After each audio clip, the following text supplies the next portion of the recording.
आदिम तीर्थंकर प्रभु आदिनाथ मुनिनाथ, आदि व्याधि अगमग मिटे, तुम पद में मम मात।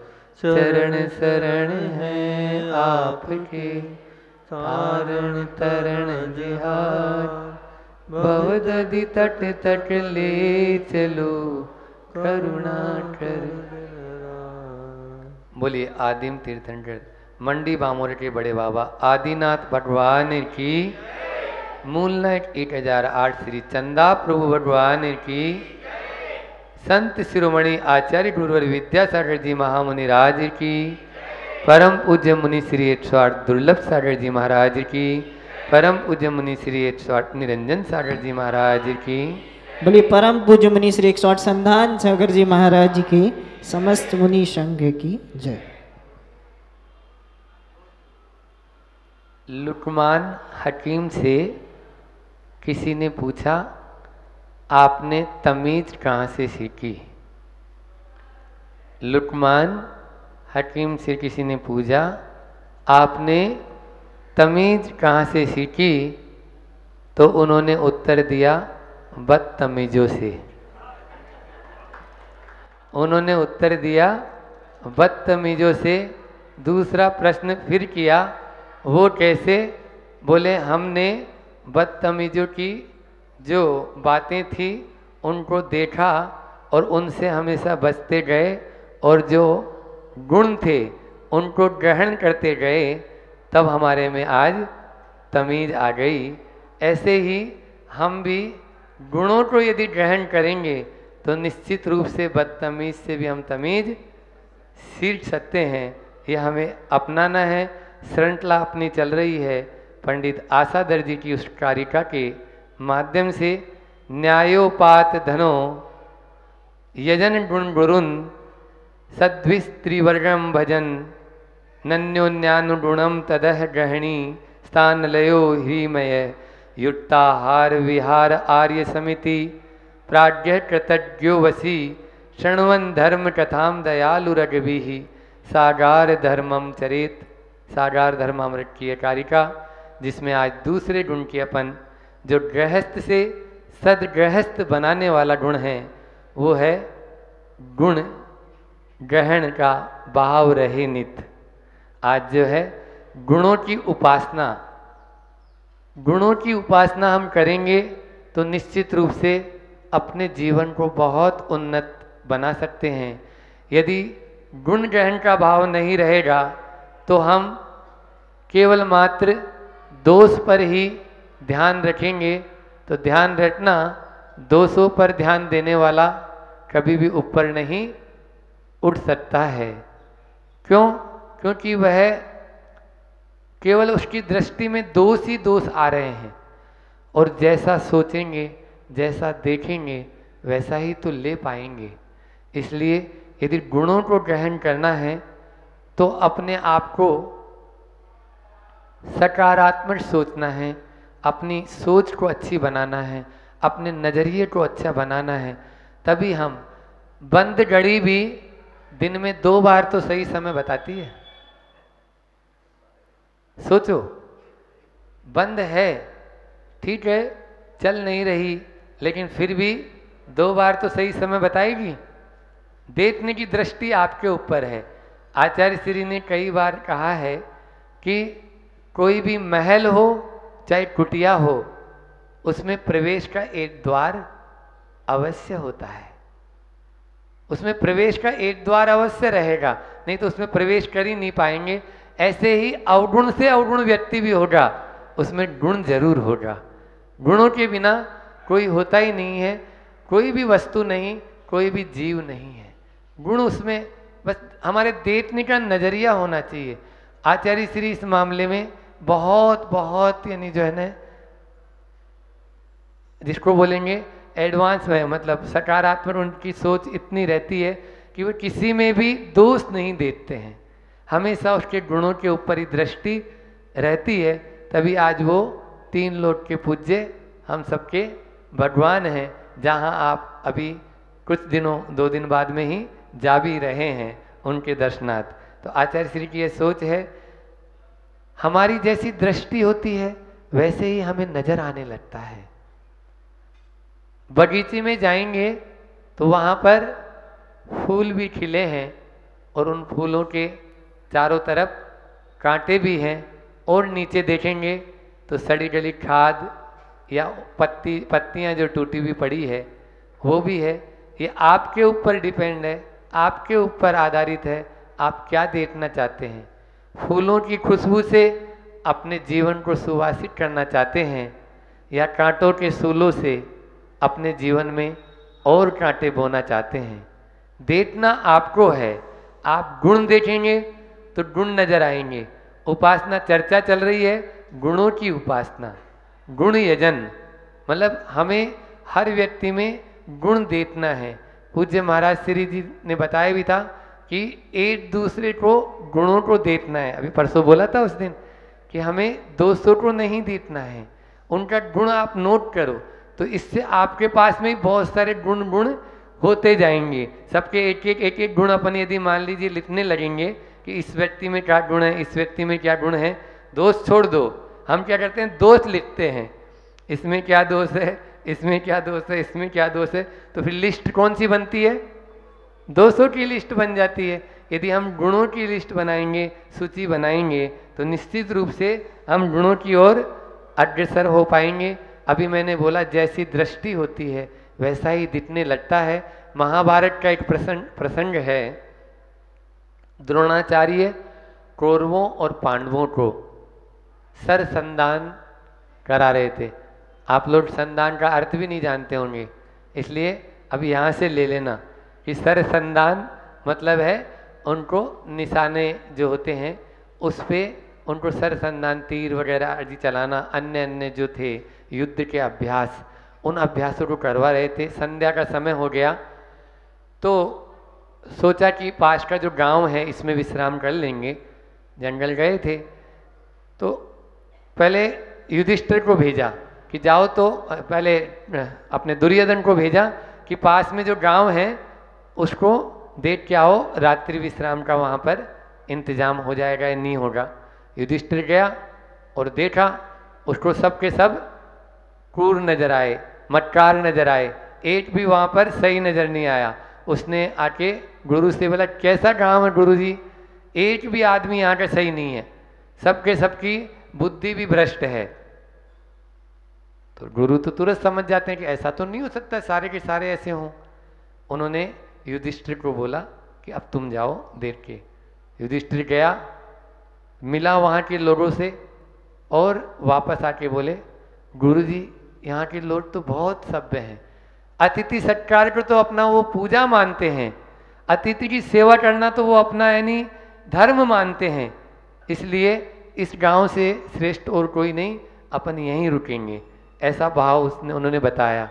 बात क्या थी, दरअसल दुर्योधन की जो आंखें थी उसमें क्रोध भरा हुआ रहता था, हमेशा गुस्सा भरा हुआ रहता था। आप लोगों ने महाभारत देखी होगी, उसमें तो उसको सब कुछ केवल क्रूर और मटकार नजर आ रहे हैं, और युधिष्ठिर के मन में हमेशा धर्म रहता था, गुणों के ऊपर दृष्टि रहती थी। उसमें सब में केवल मात्र अतिथि संविभाग का जो व्रत पालन करने वाले ऐसे नजर आ रहे हैं। यही हमारे जीवन की वृत्ति है। आज बहु तेरे दुर्योधन की वृत्ति जीने वाले तो बहुत सारे मिल जाएंगे, लेकिन युधिष्ठिर की वृत्ति जीने वाले, प्रवृत्ति करने वाले बहुत कम मिलेंगे। देखना हमें है, हमारा नजरिया कैसा है। यदि हमारा नजरिया सही होगा तो हम धूल में से भी रत्न निकाल सकते हैं। धूल शोधक होते हैं। जब हम बचपन में थे तो जोरी बाजार में जाते थे, वहाँ बहुत सारे लोग, बच्चे लोग, छोटे छोटे बच्चे कुछ बीनते रहते थे। हम भी पहले नहीं समझ पाए, लेकिन वो आज याद आता है कि वो क्या करते थे। वो कचड़े के अंदर से भी देखते रहते थे कि यहाँ जोरियों की दुकानें हैं तो हो सकता है एक आध कुछ मिल जाए, और मिल ही जाता है। जब वहाँ रत्न तोड़े जाते हैं, रत्नों के टुकड़े होते हैं, रत्नों पे पॉलिश होती है, रत्नों के अंदर छेद होता है, तो उचट ही जाते हैं और वो कचड़े में चले जाते हैं। कचड़े में मान लीजिए फेंक दिया है, अब नीचे चला गया है, अब वो वहाँ उन लोगों को, वो बच्चे वो ढूंढते थे। तो ये है धूल शोधक की दृष्टि काय पे रहती है? रत्न पे। उस धूल में से भी वो अच्छा ही लेना चाहता है। और मोची या चमार की दृष्टि काय में रहती है? छेद पर। यदि आप छिद्रान्वेषी बनेंगे, छिद्रों पर दृष्टि रखेंगे, तो क्या कहलाएंगे? मैं नहीं बोल रहा हूं। हाँ, वो मोची जो है वो केवल जूती में जाएंगे तो आप यही देखेंगे कहाँ छेद छेद है। तो अपन को वो नहीं बनना है, अपन को अच्छा व्यक्ति बनना है, तभी अपन उन्नत बन पाएंगे। गुणों के ऊपर दृष्टि रखें। आप लोगों को गुणग्राही होना चाहिए। गुण ग्रहण का भाव रहे नित, आता है ना? काय में आता है ये? मेरी भावना में। गुण ग्रहण का भाव रहे नित, दृष्टि न दोषों पर जाए, ऐसा अपना होना चाहिए। मक्खी और भ्रमर दो तरह की वृत्ति होती है।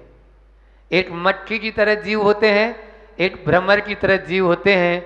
मक्खी के सामने मिठाई भी रख दीजिए और मल या विष्ठा रखी हुई है तो वो मिठाई पर बैठना पसंद नहीं करेगी, वो विष्ठा पर जाके बैठेगी।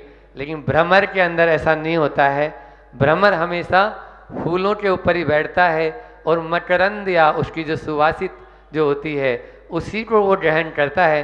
कभी भी वो गंदगी पर बैठना पसंद नहीं करेंगे। आप मक्खी बनना पसंद करते हो या भ्रमर जैसी वृत्ति रखना पसंद करते हो, ये आपके ऊपर डिपेंड है।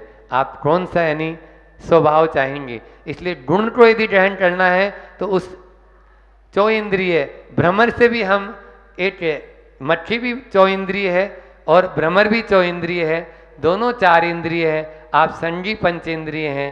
समझ लीजिए, जब चार इंद्रिय दोनों जीव हैं उनमें भी इतना फर्क है तो आप तो संगी हैं, पंचेंद्रिय हैं, फिर क्यों नहीं हम दोषों को क्यों ग्रहण करें।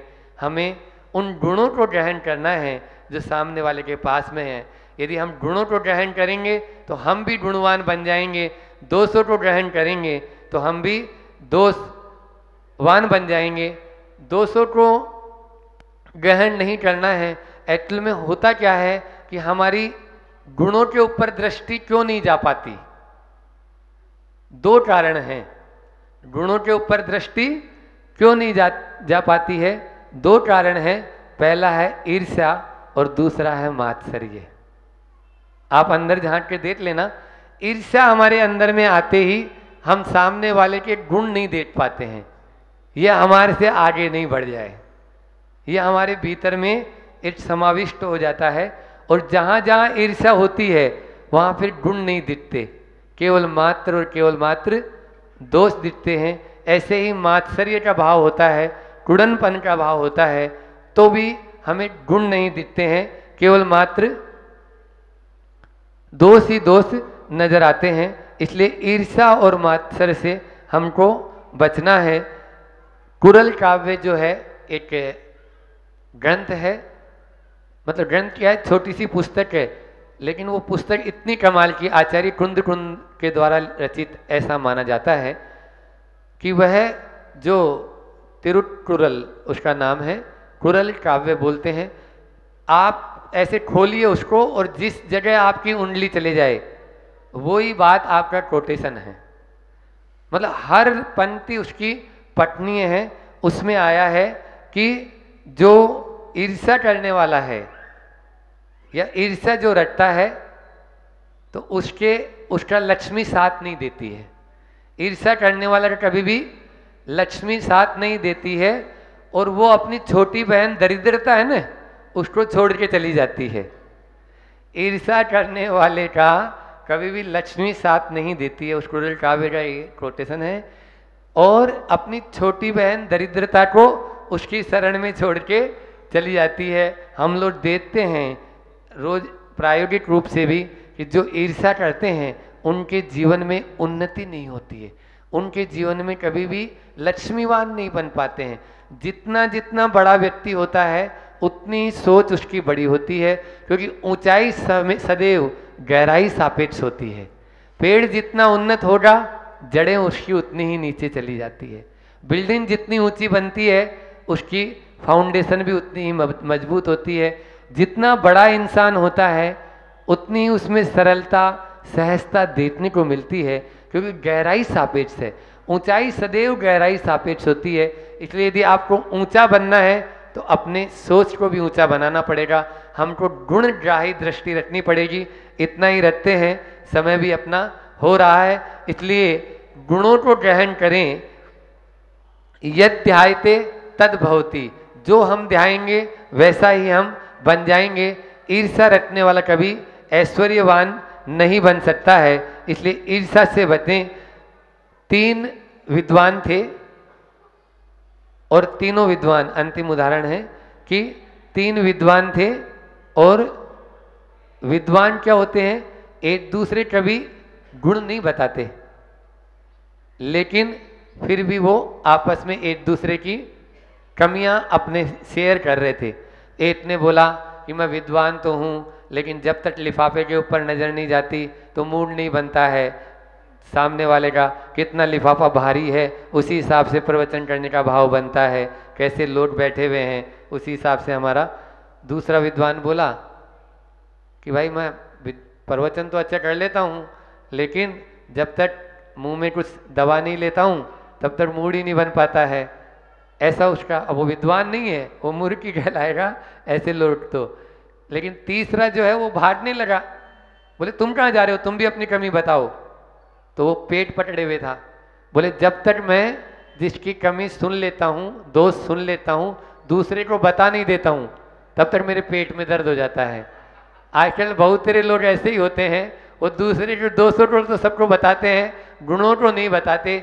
इसीलिए समाज आदि में विघटन हो जाते हैं, घर परिवार में विघटन हो जाते हैं। गुणग्राही की दृष्टि हो जाएगी तो एकजुट हो जाएंगे, और एकजुट होकर हम वो काम कर सकते हैं जो हम चाहते हैं। इसलिए हमें गुणों के ऊपर दृष्टि रखना है, दोषों पर दृष्टि नहीं रखना है।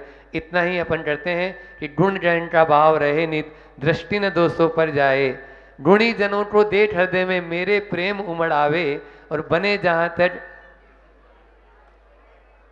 पर की सेवा उनकी सेवा करके यह मन सुख पावे। इसी भावना के साथ में एक गुण देखना चतुर्मा से हम सबको बताना। बताया था महाराज जी ने, बोला था, मुझे याद है उसी चीज को कि एक एक गुण प्रत्येक व्यक्ति को देखना है। आप वो उसमें जब परसों जब हुआ था तब महाराज श्री जी ने बोला था कि एक एक गुण हर व्यक्ति का आपको देखना है। मैं बोल रहा हूँ लिस्ट हो जाएगी आपके पास, इतनी अच्छी लिस्ट बन जाएगी वो, आप एक दूसरे के गुण देखें तो बहुत ही अच्छा होगा। पूज्य महाराज श्री जी का सोचता, और आज इस कारिका के माध्यम से भी गृहस्थ से सदगृहस्थ बनने की, और यदि अपन को चलना है तो इन गुणों को जरूर अपन को अपनाना है। मुझे भी अपनाना है, आपको भी अपनाना। मैं भी अभी चल ही रहा हूँ, ऐसा नहीं कि मैं भगवान हूँ, मैं भी बन रहा हूँ, धीरे धीरे बनते हैं। अब आप सबकी ओर से और मैं अपनी ओर से परम पूज्य महाराज श्री जी के श्री चरणों में बिना समय गंवाए निवेदन करता हूँ कि आप अपनी मंगलमयी अमृतमयी देशना से हम सबको कृतार्थ करें।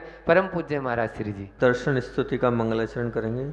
सकल गीय ज्ञायक तदपि निजानंद रसलीन, सो जिनेन्द्र जयवंत हरिरज रहस विहीन।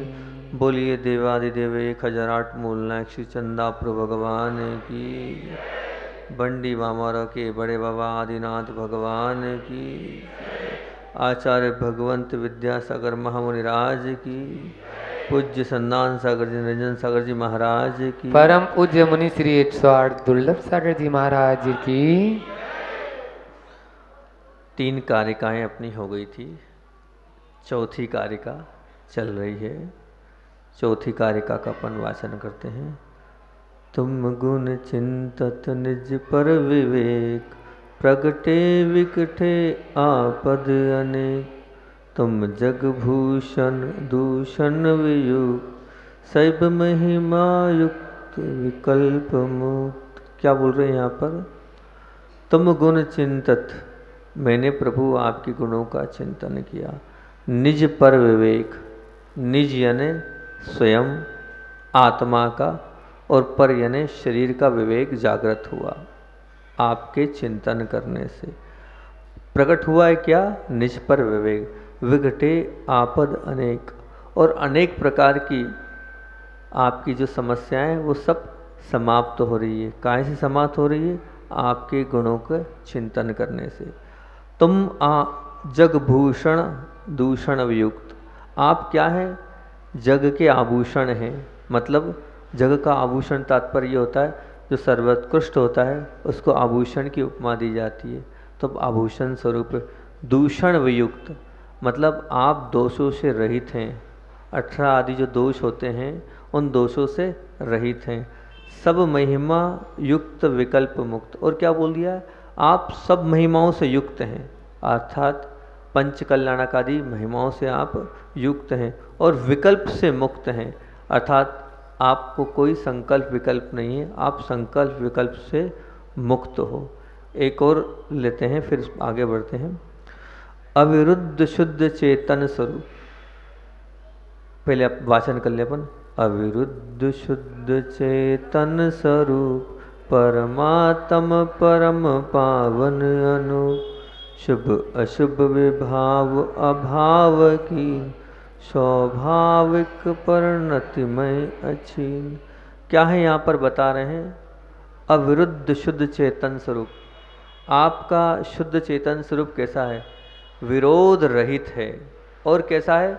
परमात्म परम पावन अनु, वो कैसा है? परम पावन को करने वाला है। और शुभ भाव अशुभ भाव और विभाव इनका सबको अभाव करने वाला है। और स्वाभाविक परिणति में लीन है। वो स्वाभाविक परिणति कैसी है? अक्षीण। अक्षीण का तात्पर्य क्या है? शाश्वत है वो स्वाभाविक परिणति आपकी। तो यहाँ पर स्वाभाविक परिणति की बात कर रहे हैं, आत्मा की बात कर रहे हैं, शुद्धोपयोग की बात कर रहे हैं। तो अपन इस पे आज आत्मा की बात करते हैं, शुद्धोपयोग की बात प्रारंभ करते हैं कि क्या आत्मा है और क्या शुद्धोपयोग है। कोई किसी को ऑफर दिया कि साहब आप पकौड़ी खाइए, क्या खाइए? पकौड़ी खाइए। तो उन्होंने मना कर दिया, नहीं हमें पकौड़ी नहीं खाना। क्यों? हमारा पेट खराब है, अगर हमने पकौड़ी खाई तो और पेट खराब हो जाएगा। अभी वैसे ही औषधि चल रही है और स्वास्थ्य हमारा ठीक नहीं है, इसलिए हम पकौड़ी नहीं खा सकते हैं। किसी ने आपको ऑफ़र दिया कि साहब आप हमारे साथ घूमने चलिए, कुछ नहीं करना है आपको, तो सिर्फ हमारे साथ घूमने भर चलना है, फलानी जगह आपको घूमने हमारे साथ चलना है। तो उन्होंने मना कर दिया। क्यों मना कर दिया? सब सुविधाएं हैं, सब कुछ मिल रहा है, उनसे हमारा मन नहीं मिलता है, उनसे हमारा मन नहीं मिलता है। अब उनसे हमारा मन नहीं मिलता है तो हम कैसे उनके साथ जाएं? हम नहीं जा सकते हैं। तो ना हमें अपने शरीर की चिंता है, हमें अपने मन की चिंता है। परंतु आपने कभी सोचा कि शरीर और मन के अलावा तीसरी चीज़ भी है, वो है आत्मा। उस आत्मा के विषय में आपने कभी विचार किया कि क्या उसके अनुकूल है, क्या उसके प्रतिकूल है? शरीर के अनुकूल प्रतिकूल की तो आप चिंता करते हो, मन के अनुकूल प्रतिकूल की चिंता करते हो, पर आत्मा के क्या अनुकूल है, आत्मा के क्या प्रतिकूल है, इसकी चिंता करी नहीं। ये चिंता हमारे मन में नहीं है। मानव के जीवन में बड़ी करुण दशा का निर्माण हुआ है। शरीर और मन के सुख दुख को केंद्र में रखकर ही वो अपने जीवन को जी रहा है। उसके जीवन में मात्र शरीर और मन है, उसी के सुख दुख की चिंता है, बाकी दूसरी चिंता नहीं। तीर्थ स्थान में उसको जाना है, पहले फ़ोन करता है, भोजन है, एसी कमरा है, शरीर की चिंता है उसको, पूरी व्यवस्थाएं हैं तो जाऊंगा मैं, नहीं तो नहीं जाऊंगा। शरीर ठीक है तो वो ठंड में भी चला जाएगा कुल्लू मनाली, क्योंकि शरीर ठीक है उसका, है ना। मन की प्रसन्नता के लिए वो घंटों टीवी के सामने बैठ जाएगा, क्योंकि मन जो चाह रहा है हमें वो करना है। पर आत्मा क्या चाह रही है, उसकी क्या अनुकूलता है, उसकी क्या प्रतिकूलता है, इसकी क्यों चिंता नहीं? उसको क्या लाभदायक है, क्या नुकसानदायक है, उसकी क्यों नहीं चिंता है? आत्मा के लाभ में और आत्मा के नुकसान में हमें कोई विकल्प नहीं है। सोच चाह कर भी हम नहीं सोच रहे क्या उसका हित है और क्या उसका हित है, इसकी जानने की हमें कोई इच्छा भी नहीं है। हम आत्मा की ओर जानने के भाव भी नहीं कर रहे हैं, इसलिए आत्मा की ओर नहीं जा रहे हैं। हमें हमारे लक्ष्य स्थान में शरीर और मन है। लेकिन ध्यान रखना, अगर आपको भगवान जैसे बनना है तो शरीर और मन को छोड़ना होगा और आत्मा के निकट के लिए आत्मा को क्या पसंद है, आत्मा को क्या चाहिए, आत्मा किस प्रकार से प्रकट होगी उसका चिंतन करना होगा। इसी बात को लेके हमारी दीक्षा हुई। दीक्षा के बाद पूज्य आचार्य भगवान के पास चरणों में हम गए। हमने आचार्य जी से कहा, आचार्य जी आप समय सार का अध्ययन करा रहे हैं और बार बार हर बात में आप शुद्धोपयोग की बात करते हैं। आपने प्रवचन सार पढ़ाया, उसके अनगार वाले पूरे प्रकरण में आपने शुद्धोपयोग की बात करी। अभी कल एक श्राविका आई थी, उनने हमसे पूछा, महाराज जी क्या आपको शुद्धोपयोग हुआ कि नहीं अभी? पर मैं आचार्य से ये पूछना चाहता हूँ, मेरे वैराग्य का कारण तो कोई धर्म नहीं था, मेरे वैराग्य कारण तो आप थे, मैंने तो आपको देख के दीक्षा लिएगी, पर शुद्धोपयोग को कैसे प्राप्त करूं मैं? उस भूमिका के पास मैं कैसे छूऊं मैं? तो आचार्य श्री ने 5 सूत्र दिए थे। आज आत्मा की बात चल रही है और शुद्धोपयोग की बात चल रही है, तो मैं चाहता हूं वो 5 सूत्र मुझे दिए थे, आप लोग लेना चाहेंगे? मैं आपके सामने वो 5 सूत्र शेयर करता हूं, जो 5 सूत्र पूज्य गुरुदेव ने मुझे दिए थे दीक्षा के बाद जब गुरुदेव को निवेदन किया था। तो 5 सूत्र आप सुनिए ध्यान से और अपने जीवन में उतारने का प्रयास करें। हो सकता है आप भी शुद्धोपयोग ना प्राप्त करने के शुद्धोपयोग की भावना तो कर सकते हैं। शुद्धोपयोग की भावना में श्रावक के लिए निषेध नहीं है। मुनि भली शुद्धोपयोग प्राप्त कर सकता है, लेकिन भावना तो भा सकता है श्रावक भी। आचार्य श्री ने सबसे पहला सूत्र दिया था ज्ञेय गायक भाव। पहला सूत्र दिया था ज्ञेय गायक भाव। तो आचार्य भगवान से पूछा, ये ज्ञेय गायक भाव क्या होता है? आचार्य श्री बोले, बस कर्मों को आ रहा है, कर्म जा रहे हैं, उसमें किसी प्रकार की हे बुद्धि उपाधि बुद्धि को नहीं लगाना। आ रहा है उसका स्वभाव है और आने दो और जाने दो। बस जानना आत्मा का स्वभाव है, देखना आत्मा का स्वभाव है। सिर्फ यही ज्ञेय गायक भाव आपको चिंतन करना है। उसमें राग द्वेष नहीं करना है, उसमें कर्ता भाव नहीं लगाना है, उसमें अपने आप को नहीं घुसाना है। बस यही तो ज्ञेय गायक भाव है। अध्यात्म मार्ग बहुत सरल है।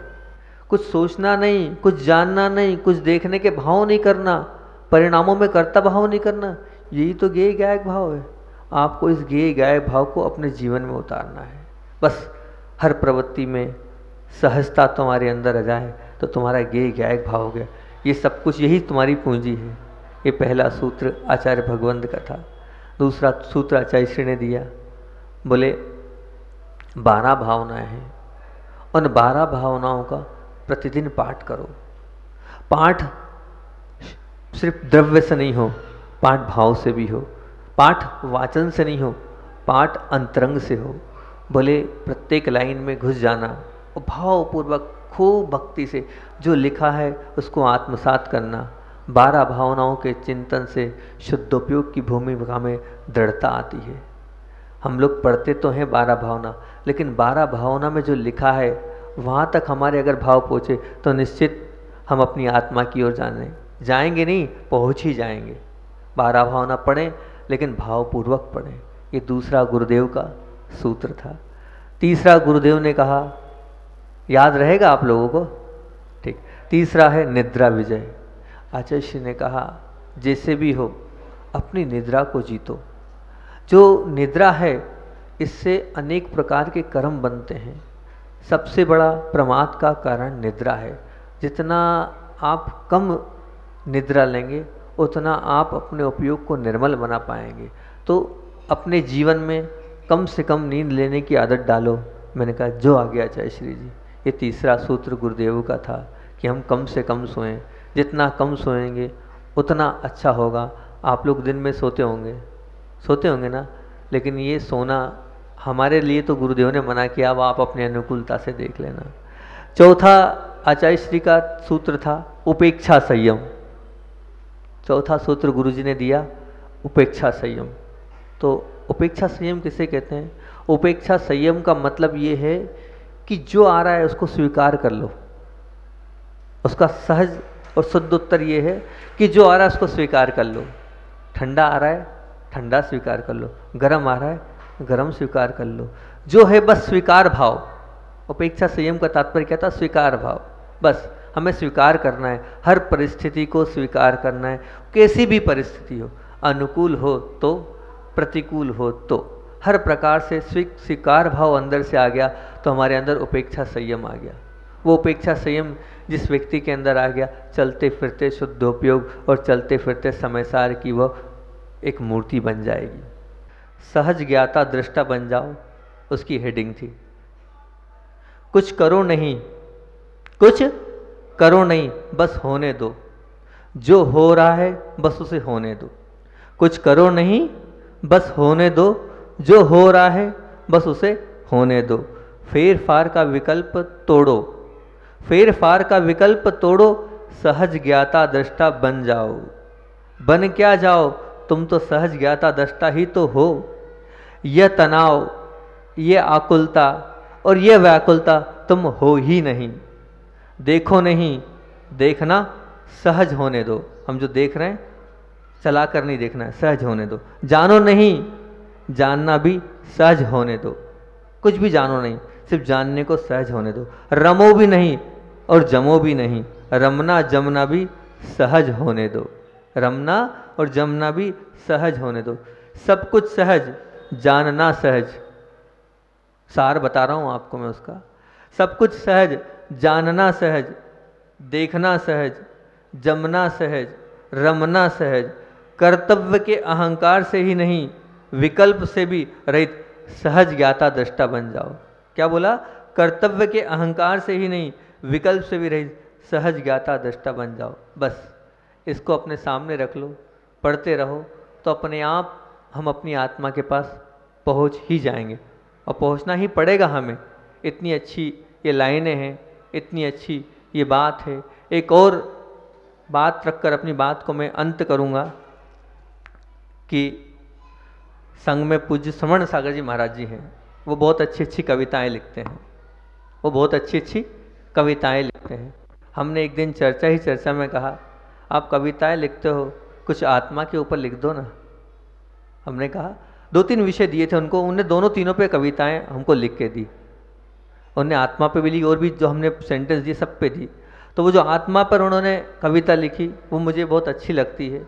वो मैं सुनना चाहते हैं आप? उसको सुनाकर अपनी बात को अंत कर दूंगा। बहुत अच्छी कविता है, भाव बहुत बड़े हैं लेकिन ध्यान से सुनना पड़ेगा। ना मैं गोरा ना मैं काला, ना मैं गोरा ना मैं काला, ना मैं और किसी रंग वाला, ना मैं टेढ़ा मेढ़ा ना ही सीधा, ना मैं भोला भाला। अपना परिचय रंग बिरंगी दुनिया को क्या दूं, दुनिया मुझको कुछ भी जाने, मैं जो हूं सो हूं। दुनिया मुझको कुछ भी माने, मैं जो हूं सो हूं।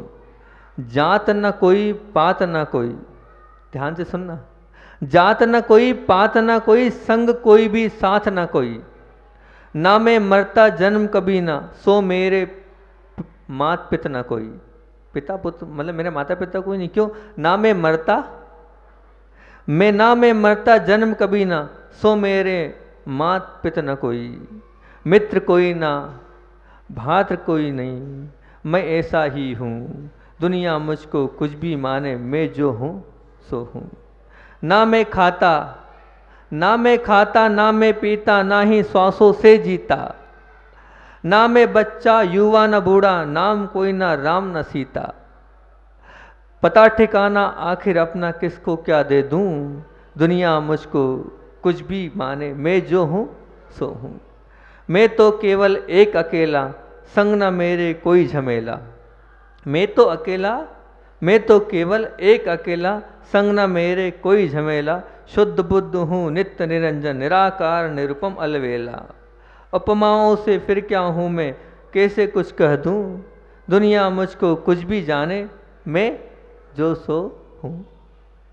निरावरण में निराभरण में, बहुत अच्छी लाइन है ये। निराभरण में निराभरण में, निर्विकल्प में निराहार भी, निज स्वरूप में निरंतर निश्चल निर्मल निर्विकार भी। छू भी पाता कभी कोई ना, अगर चाहे छू लूँ। कोई दूसरा कोई नहीं छू पाएगा मेरी आत्मा को, अगर चाहे तो मैं छू लूँगा। क्या बोला? छू भी पाता कभी कोई ना, अगर चाहे छू लूँ। दुनिया मुझको कुछ भी माने, मैं जो हूँ सो हूँ। इनमें बहुत रस भरा है और इनको अगर हम समझाने जाएंगे तो बहुत समय लग जाएगा, लेकिन सिर्फ अभी पढ़ रहे हैं हम। फिर क्या? जड़ शब्दों में किंचित दम ना, जड़ शब्दों में किंचित दमना कह दे क्या मैं हूँ, मैं मुझको मुझ ही दिखता ना मैं ना देखे चक्षु। फिर से पढ़ रहा हूँ, जड़ शब्दों में किंचित दमना, मतलब आप पूछना चाहते हो ना आत्मा बताओ, आत्मा बताओ, आत्मा का स्वभाव बताओ, तो इसलिए ये लाइन लिखी है कि जड़ शब्दों में किंचित दमना कह दे क्या मैं हूँ, मैं मुझको मुझ ही दिखता ना देखे चक्षु। मतलब उस आत्मा को चक्षु देख सकती है क्या? नहीं। मैं मुझको मुझ ही दिखता ना देखे चक्षु, ऐसी अद्भुत अजब अनोखी मैं बस मैं ही हूँ। दुनिया मुझको कुछ भी कह दे, मैं जो हूँ सो हूँ। ऐसी पूज्य श्री जी के माध्यम से यह कविता हमें मिली थी। तो ठीक है, क्योंकि भाव ये थे, किन्हीं ने कहा था कि आचार्य श्री के एक छोटे छोटे संस्मरण आप रोज़ ले लिया करो, तो हम ले लेते हैं। भाव बात उस समय की है, हम वो 60 में सुना देते हैं। ग्वारी घाट की बात है। ग्वारी घाट में आचार्य श्री का रात्रि विश्राम हुआ, और रात्रि विश्राम नदी के किनारे पर रात्रि विश्राम हुआ, और प्राय गुरुदेव के साथ प्रारंभिक अवस्था में 8-10 साल रात्रि विश्राम करने का हमें मौका मिला है, तो हम वहीं रहते थे। हुआ ये कि इतनी ठंड थी कि उस ठंड में हमें नींद नहीं आ रही थी, क्योंकि बहुत ठंड थी और नर्मदा नदी का किनारा था, और देखा नहीं एक बहुत बड़ा कांच था, और वहाँ पर पूज्य गुरुदेव और हम धवल सागर जी और हम दोनों महाराज रात्रि विश्राम साथ कर रहे थे। नींद आ नहीं रही थी। अब नींद आ नहीं रही थी तो हमने सोचा क्या किया जाए, बिल्कुल भी नींद नहीं आ रही, इतनी काँप रहे थे हम। बाहर आए हम, बाहर आने के बाद जैसे ही बाहर आने के बाद हमने सोचा कि किसी से कुछ बोलें, कुछ प्लाई लगा दे, कुछ आड़ कर दे, कैसे होगा। देखा वो व्यक्ति इतने खुर्राटे ले रहा था कि उसका भाव नहीं हुआ कि उसको कैसे उठाएं हमने उठाया नहीं। 12:30-1 बजे की बात होगी, वो 12:30 बजे लगभग हम अंदर आए। अंदर आने के बाद हमने कहा ठीक है, अब जैसा भी होगा बैठे बैठे दिन रात काटेंगे, रात को तो काटना ही है। मतलब उतनी देर में हम अपने परिणाम बता रहे हैं, हम सहन नहीं कर पा रहे थे, और वैसे भी शुरुआती दीक्षा थी हमारी, शुरू की बात थी, सहन नहीं कर पा रहे थे, और संकल्प विकल्प में थे हम, और बहुत कपकपी सी लग रही थी, ठंड लग रही थी। अब हुआ ये कि एकदम हमने वहाँ आए और खटका हमसे खट से दब गया। जैसे ही खटका दबा और लाइट चालू हो गई। अब वो जो लाइट चालू हुई उसके बाद का आपको दृश्य दिखा रहा हूँ। पूज्य गुरुदेव को भी ठंड लग रही थी, मैं तो संकल्प विकल्प कर रहा था, और पूज्य गुरुदेव ऐसे भगवान जैसे उस रात को 12:30 बजे बैठे थे, तो लग रहा था कि साक्षात भगवान बैठे हो, बिल्कुल हिल नहीं रहे हैं, बिल्कुल ढुल नहीं रहे, और ऐसे लीन बैठे थे।